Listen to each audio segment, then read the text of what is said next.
Então, aqui eu recebi uma comunicação muitíssimo interessante que está circulando, foi posta a circular na internet pelo economista Valdir Serafim. Né? Então, eu vou até ler aqui para vocês, porque o negócio assim, é muito simples, curto e muito didático. Ele diz o seguinte: você ouve falar em dívida externa e dívida interna em jornais de TV e não entende direito. Vou explicar a seguir.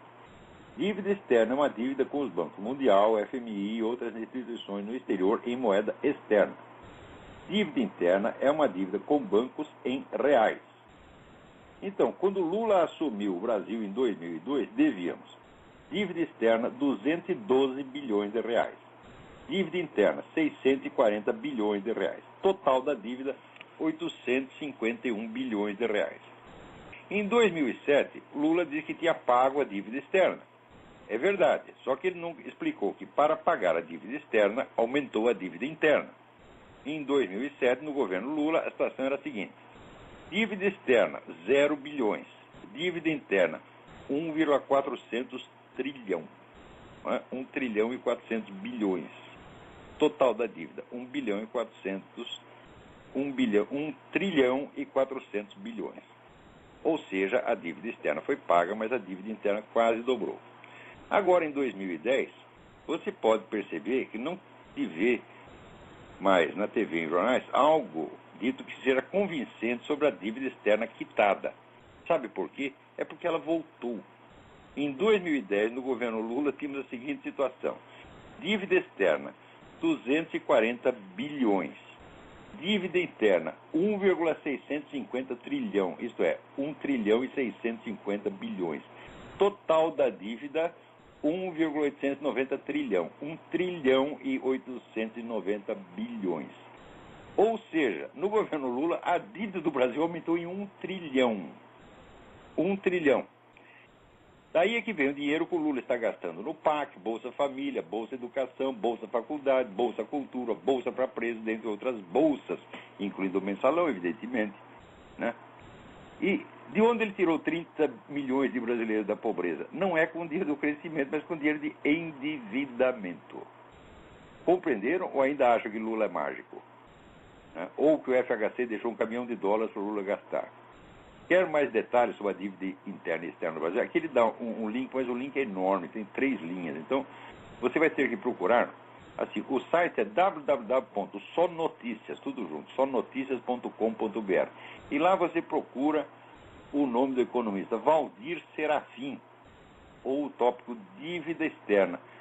É um negócio de cair de costas. Quer dizer, tudo isso foi absolutamente uma fraude. Lembra que 30 milhões de brasileiros foram retirados da pobreza, da linha da miséria, no tempo do regime militar, quando a população era 1/3 do tamanho que é agora. Então, 30 milhões de pessoas era um monte de gente na época. Eu acho que o Brasil, na época, tinha 70 milhões de habitantes, uma coisa assim. Quer dizer, que tirou metade, praticamente metade da população da linha da pobreza e botou todo mundo para trabalhar, porque inseriu as pessoas na economia. Passadas 4 décadas, o Lula faz a mesma coisa, só que não com dinheiro de crescimento, sim com dinheiro de endividamento. Ou seja, o cara é um criminoso, porra. Tudo nesse governo petista é tudo fraude, meu Deus do céu. Agora, essa putada empresarial fica tudo aí lambendo o saco do Lula. É uma vergonha, meu Deus do céu. Esses liberais todos, né? Todo mundo assim, ansioso para apoiar, para puxar o saco. Ele diz, não, nós temos que colaborar, é a unidade nacional, união nacional, etc.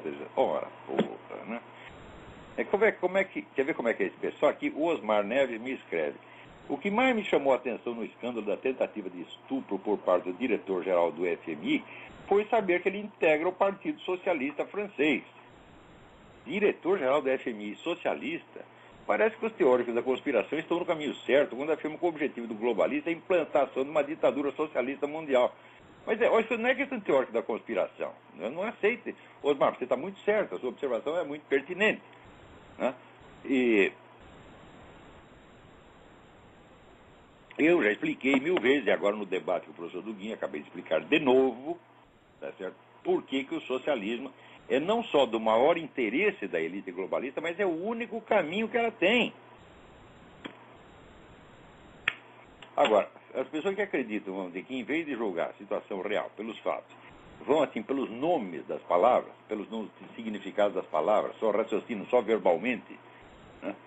Quer dizer, vê uma definição no dicionário e começa a tirar conclusão dali, as pessoas acham que realmente comunismo e socialismo é a estatização total dos meios de produção, o que é simplesmente impossível. Se você define comunismo assim, então o comunismo nunca existiu, nem nunca existirá.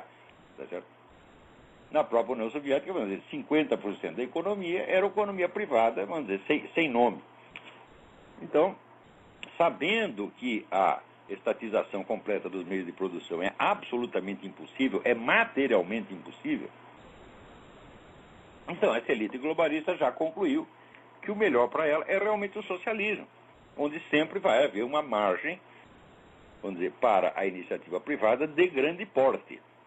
Então você vai ter lá aqueles 8 ou 10 grupos empresariais que são sócios do governo e que mandam em tudo, como é na China, meu Deus do céu.